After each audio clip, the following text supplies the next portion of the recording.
Good day, everyone. My name is Angel Bautista VII, and I am from the DOST Philippine Nuclear Research Institute, and I'm also a regular member of the NRCP Division 12 Earth and Space Sciences. Today, I would like to talk with you about our unlikely historians and how we can unravel the impacts of past nuclear activities to the Philippines using the skeletons of corals. For today's discussion, let us be guided by the following questions. So first, how much was the impact of past nuclear activities to the Philippines? Second, how did the radioactive contamination from these activities reach the Philippines? For example, what are the mechanisms and pathways of transport for them to reach the Philippines? And third, and probably most important, is how can we use this information for policies or risk reduction mitigation in the event of future nuclear incidents and to better understand the Earth processes associated to it? So first, let me tell you about corals. We particularly look at the massive types of corals, such as from the genus Borites. So these corals grow as large as several meters in radius, and we can imagine that these grow larger and larger throughout the years. Now, if we take a cross-section of these corals, we can say that the top part of the coral would be the youngest, while the bottom part of the coral cross-section would be the oldest. As a result, this cross-section of coral acts like a history book, recording everything that happens in its surrounding, where it grew in, throughout its growth. Studying these corals can tell us a lot about the past, and we can use this information to prepare for the future. Collecting samples of these corals can be a bit challenging. Since corals are protected species, we first need to get free and prior informed consent from the local government units where the corals will be collected. This FPIC is a requirement to request for a gratuitous permit from the DA-BFAR, which is what is really needed to collect the coral samples. Currently, we are implementing a project in 3 sample sites, but for this presentation, let us focus on Baler Aurora. During the sampling, we first need to select a suitable coral. Ideally, we want a big coral, so it can provide us a long historical record. We also want it to be smooth as it can be, or with minimum damage, since this indicates that the coral grew continuously throughout the years, and we will have a nice continuous record. Once we select a coral, we tie ropes around this coral while scuba diving, and this will allow the scuba divers to anchor him or herself onto the coral. Once the diver is anchored, we use a hydraulic drill to collect the coral cores. But don't worry, we only get a small part of the massive coral, and after sampling, we put a cement plug on the hole caused by the drilling to allow the coral to regrow on the damaged part. We try our best to minimize damage to the coral as much as possible. Now, this is how the coral core sample looks like.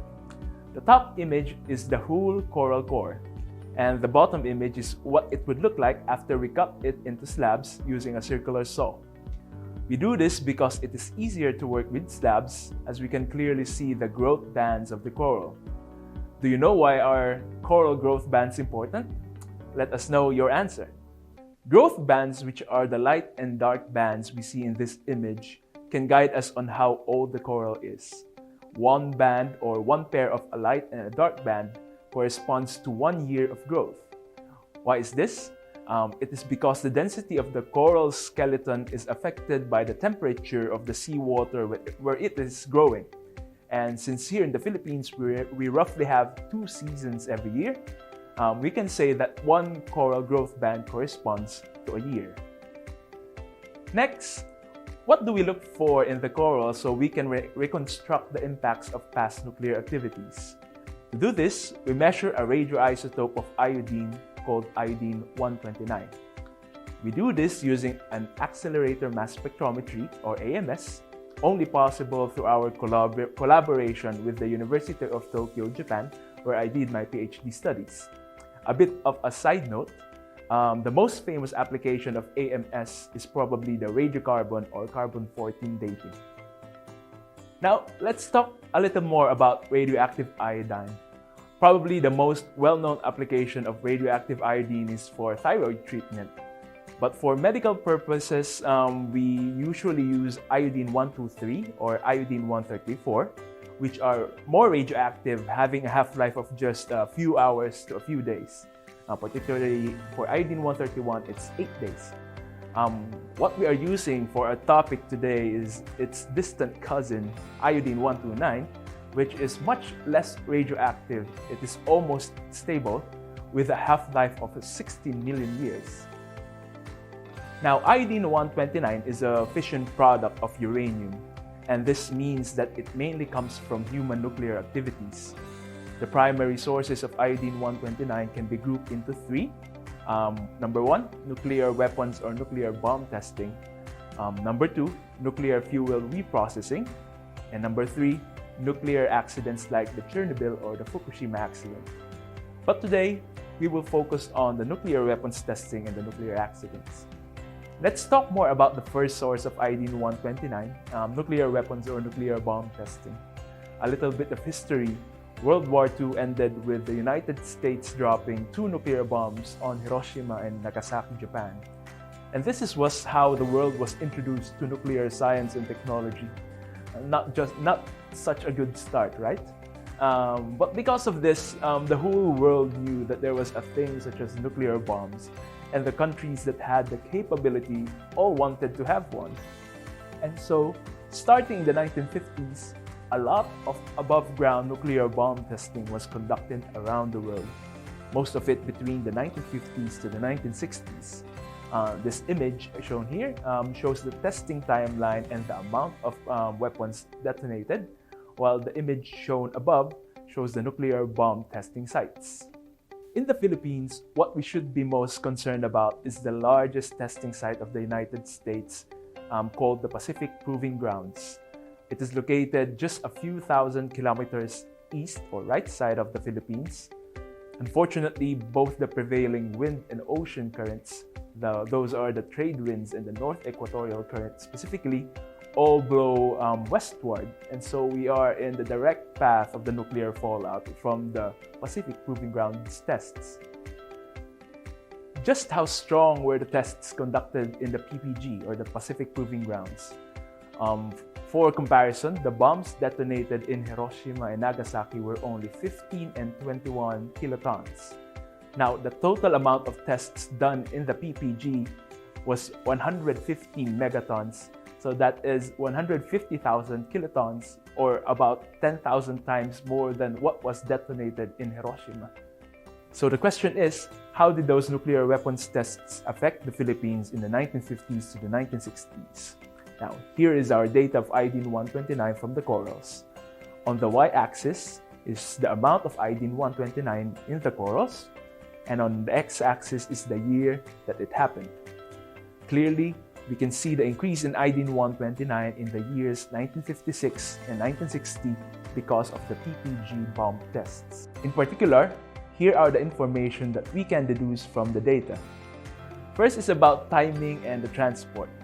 Now, radioactivity arrives in Baler, or the Philippines, 1.8 years after detonation of the nuclear weapons at the Pacific Proving Grounds. About the transport pathway, it mainly passes through the ocean, particularly the North Equatorial Current, and that transport through the atmosphere is comparatively more negligible.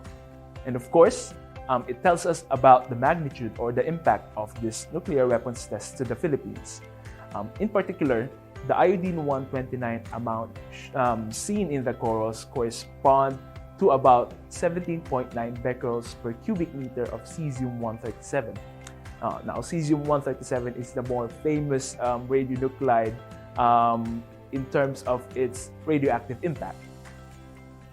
Compared to the safety limits, 17.9 becquerels per cubic meter of cesium-137 is about 10 times the background. So definitely the level of radioactivity increased in the Philippines. But if we compare it with the safety limits, the seawater safety limit is about 90,000 becquerels per cubic meter of cesium-137, and the drinking water safety limits is about 10,000 becquerels per cubic meter. So it's very far. 17.9 becquerel per cubic meter is very far from this safety limits. And so we can say that even though the bomb tests are so strong, the radioactive contamination in the sea is well within the safety limits, and it's safe for human health.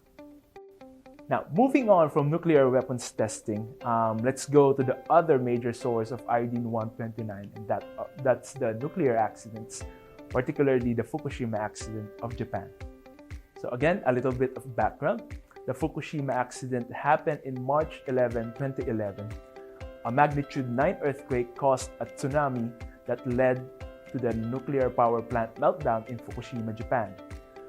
This accident caused the evacuation of 400,000 people, and about 80% of the radionuclides released from that accident ended up being deposited over the Pacific Ocean. Just how strong was the radioactivity released in that accident? So for comparison, the cesium-137 release at the ocean release point in March 30, 2011 was about 47,000 becquerels per liter. And in April 6, 2011, it was 68,000 becquerels per liter, while the Japanese regulatory limit was only 90 becquerels per liter, so it's way above the regulatory limit. Given that 80% of the radioactivity released in the Fukushima accident was deposited over the Pacific Ocean, we expect that the ocean currents of the Pacific will transport the radioactive contamination. There are two possible pathways or routes that the radioactivity from the Fukushima can reach the Philippines.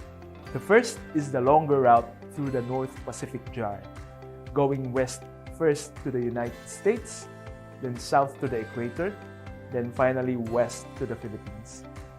The second route, which is the shorter and more pressing route, is through the Kuroshio recirculation gyre, shown by the red arrows in this image. Now let's look again at our results. We see a clear iodine-129 peak in the year 2014.7, and we think that this could be the Fukushima accident contamination traveling through the Kuroshio recirculation gyre, the shorter pathway. Now, if this is really the Fukushima accident signal, so these are the information that we can learn from this data. First, the timing. The radioactivity from the accident reached the Philippines 3.5 years after the Fukushima accident. Next is the magnitude or the impact of radioactivity from the Fukushima accident. Now, that iodine-129 peak we saw corresponds to about 8 becquerels per cubic meter of cesium-137.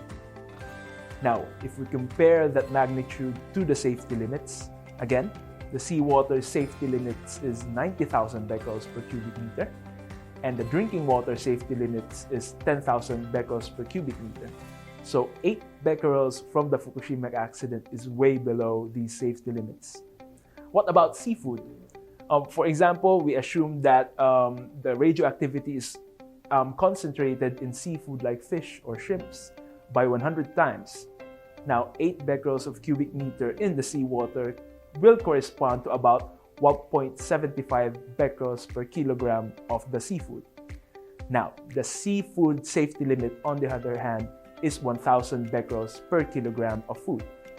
So, 1.75 versus 1,000 becquerels per kilogram is very far. And so we could say that the radioactivity, if that indeed is from the Fukushima accident, is way below the safety limits, and it's completely safe for human health. Now, how can we use this information and translate it to relevant policies with regards to our present and possible future scenarios? What do you think? Well, we have several recommendations. First, even with the strength of nuclear weapons testing done in the 1950s to the 1960s and the Fukushima accident in 2011, we found that the degree of radioactivity in the Philippine coasts are completely safe, probably because of the tests in the accident sites were far enough to dilute the radioactivity. As far as radioactivity is concerned, we can say that there is no cause for health alarm connected to these incidents, and it's completely okay to go for a swim or eat seafood caught from our seas. We can also use what we learned from the past through the coral data and prepare for future nuclear incidents. In particular, as we have discussed, the first one is the timing. Any nuclear event from the Pacific Proving Grounds will take about 1.8 years to reach the Philippines. And any nuclear event that happens in Japan, for particularly close to the Fukushima site, will take at least 3 years to reach the Philippines. Second, the magnitude or the impact. If we're talking about nuclear weapons tests from the Pacific Proving Grounds, it would take more than 10,000 megatons of nuclear weapons to cause any dangerous radioactivity levels in the shores of the Philippines. Of course, the effect will be stronger if the accident or the nuclear weapons tests happen closer to the country. And third and last, about the transport or the transport pathway. Radioactivity through the ocean is more of a concern than through the atmosphere. But still, we should still monitor both. Now, the lessons learned from this study can also be applied to other incidents of contamination, not just nuclear in nature.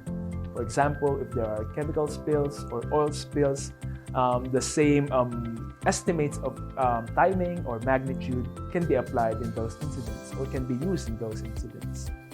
And lastly, corals can tell us a lot about what happened to our environment in the past. And it's just another big reason to love them and take care of them. We've reached the end of our discussion. I hope you learned something about our topic today. And I hope I've also given you another reason to love and value our corals more. Again, I am Angel Bautista II from NRCP Division 12. Thank you very much and have a nice day. Bye-bye.